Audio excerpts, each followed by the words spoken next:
নমস্কার, আমি দেবযানী। আমার চ্যানেলের আরেকটি নতুন ব্লগে তোমাদের সকলকে স্বাগত। বহু দিন হয়ে গেছে আমি কোনো ভিডিও আপলোড করতে পারছি না। এই যে ভিডিওটা দেখছো, এটা হচ্ছে 2রা জুনের ভিডিও, যেদিন কিনা আমি কলকাতা থেকে নিউ দিল্লি এসেছিলাম।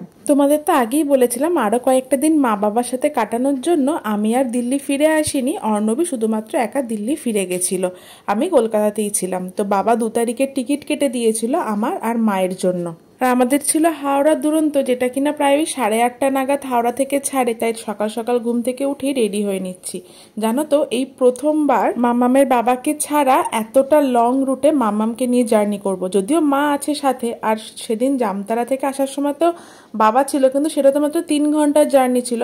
তবে হাওড়া দুরন্ততে কিন্তু প্রায় 23 ঘন্টা টাইম লাগে হাওড়া থেকে নিউ দিল্লি আসতে। তো যাই হোক, আমি তো রেডি হয়ে নিয়েছি। আর এত ভোরবেলাতে মামাম তো ঘুমোচ্ছে, ঘুমের মধ্যে আমিও জামাটা চেঞ্জ করে দিয়েছি।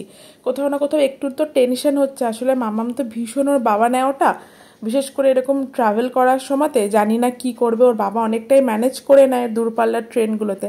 এখানেও কতটা আমাদের কথা শুনবে, কি করবে জানি না, দেখা যাক। ট্রেনে চাপি। আর এই যে আমাদের গাড়ি এসে গেছে, ক্যাব বুক করা হয়েছিল।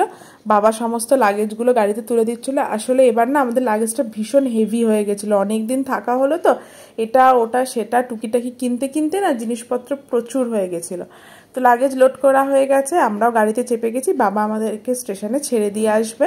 আসলে বাড়ি আসলেই মনে হয় যে এটা একটু টুকটাক একটু শপিং করে নিয়ে যায়, 2টো ব্লাউজ চুড়িদার এগুলো বানিয়ে নিয়ে যায়। দিল্লিতে বানানো জিনিসগুলো আমার খুব একটা একদমই পছন্দ হয় না, বা হতে পারে ল্যাঙ্গুয়েজের একটু এদিক ওদিকের জন্য ওরা হয়তো বুঝতে পারে না যে আমি কি বলতে চাইছি বা বোঝাতে চাইছি।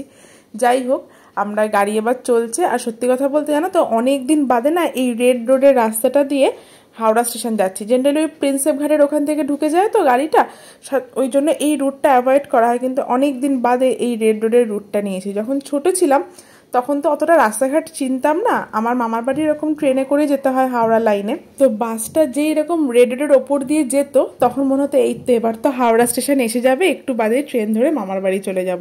মনে আছে, ভাই তখন অনেকটা ছোট, এরকম কোনো একটা সময় আমরা বাসে চেপেছি। তো বাসটা না এরকম রেড রোডের ওপর দিয়ে না গিয়ে ওই প্রিন্সেপ ঘাটের ওখান থেকে ঢুকে গেছে। তো ভাই রীতিমতো বলছে মাকে, ও মা দেখো বাসটা আমাদেরকে ভুল রাস্তায় নিয়ে যাচ্ছে।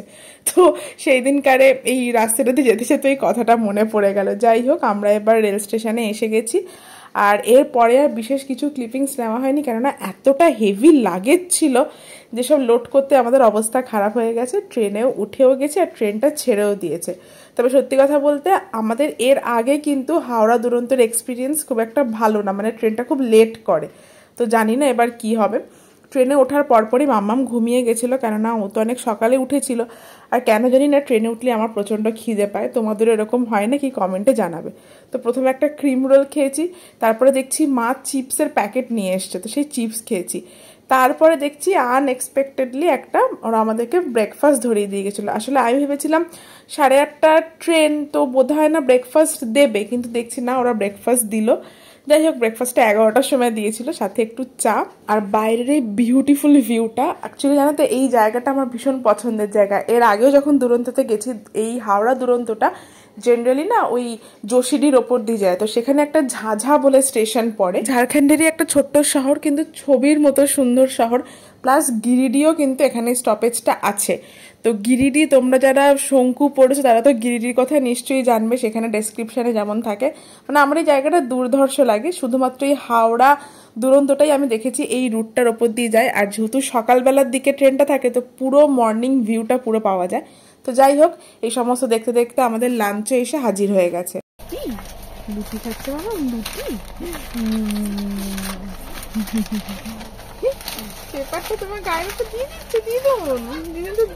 মামামার একটা ঘুম দিয়ে ওঠা হয়ে গেছে। আর আমাদেরকে লাঞ্চে রুটি, ভাত, ডাল, একটা তরকারি আর চিকেন, এটাই তো জেনারেলি থাকে। যেমন ওই রাজধানীর খাবার থাকে তেমনই তো থাকে দুরন্তর খাবারটা, সেটা দিয়েছিল। কি খাচ্ছ মামা, কি খাচ্ছ গো? আইসক্রিম খাচ্ছ ট্রেনে বসে? আইসক্রিম? হ্যাঁ, তোমার ট্রেনে চাপলে আইসক্রিম খেতে মন চায় মামা? বাবা বাবা,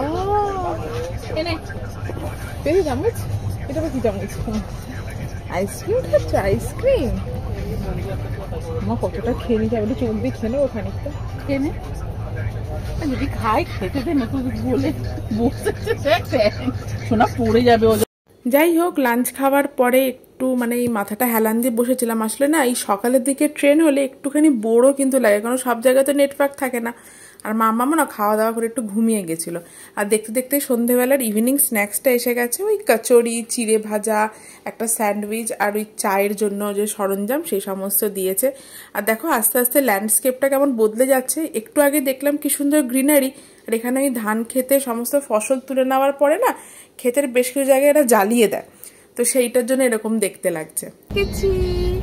এই মা হাঁসটার একটা বেবি হাঁস আঁকবো আমরা। হ্যাঁ, একটা বেবি হাঁস আঁকি। বেবি হাঁস এই যে এই এই এই এই বেবি হাঁস এঁকেছি। ও মা,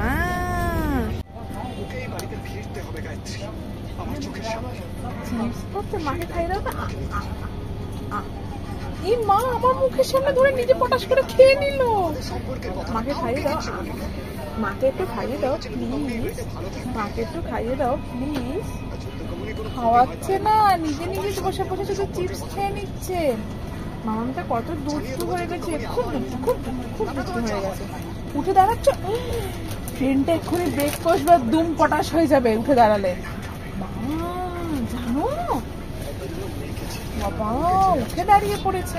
যেহেতু অর্ণব নেই তাই কোনো রকম ভাবে মামামকে আর কি বিজি রাখা। তবে সত্যি কথা বলতে ও কিন্তু খুব একটা বিরক্ত করেনি। আর দেখতে দেখতে আমাদের রাতের ডিনারটাও দিয়ে চলে গেছে। দুপুরে যা খেয়েছি অ্যাজ ইউজুয়াল সেম খাবার, ওই ভাত, ডাল, তরকারি, মাংস। তবে এবারে বললো যে আইসক্রিম দেবে না, সাথে দই আর এই গুলাব জামুনটা দিয়েছে। দইটা অবশ্যই দুপুরেও দিয়েছিল, তো আইসক্রিমের জায়গাতে এই গুলাব জামুনটা দিয়েছিল। রাতে খাওয়া দাওয়া করে শুয়ে পড়েছিলাম, কারণ ট্রেন পৌঁছাবে 6:30 নিউ দিল্লিতে, মানে ভোর 6:30। তো সকাল সকাল উঠতে হবে। ও রাম, আমি বলেছিলাম না প্রথমে যে দুরন্তর এক্সপিরিয়েন্স এর আগে আমার খুব খারাপ, এবারে এক্সপিরিয়েন্স আবার অত্যাধিক ভালো। তার কারণ হচ্ছে ট্রেন 40 মিনিট আগে নিউ দিল্লি ঢুকিয়ে দিয়েছে। তো অর্ণবের তো আসতে একটু টাইম লেগেছে। তো আমরা কি করব, আমরা স্টেশনে অপেক্ষা করছিলাম। অর্ণবের জন্য বেশ খানিকক্ষণই অপেক্ষা করতে হয়েছে। আসলে আমরা কেউই এক্সপেক্ট করিনি যে এত তাড়াতাড়ি পৌঁছে দেবে। আর অন্যান্য সময়তে জেনারেলি 5টা থেকে মেট্রো চালু হয়ে যায়, সেই দিনকার এই 7টা থেকে মেট্রো চালু হয়েছিল। যাই হোক, আমরা এখন অপেক্ষা করছি অর্ণবের জন্য। আর দেখবে অর্ণবকে দেখে মামামের রিয়াকশনটা দেখবে। স্টেশনে এসে ওকে নিয়ে একটা ফ্যানের তলায় একটা জায়গায় বসেছিলাম, মা লাগেজগুলো দেখছিল। আসলে ও না স্টেশনের মধ্যে দৌড়াদৌড়ি করছে, সকালবেলা তো স্টেশনটা বেশ ফাঁকা, ওর বেশ খোলা জায়গা পেরেছে ভিড় কম বলে। তো যাই হোক, ওকে কোনো রকমে বসিয়ে রাখার চেষ্টা করছিলাম। আর ইতিমধ্যে অর্ণব এসে হাজির। আমরা স্টেশনে পৌঁছে আছি, বাবা এখনো আসেনি। এই তো বাবা এসে, উড়ি বাবা, দেখো দেখো তোমাকে মা কেমন করে জড়িয়ে ধরে রেখেছে। চলো, ঝাঁপিয়ে চলে গেছে না? হ্যাঁ, ঝাঁপিয়ে চলে গেল।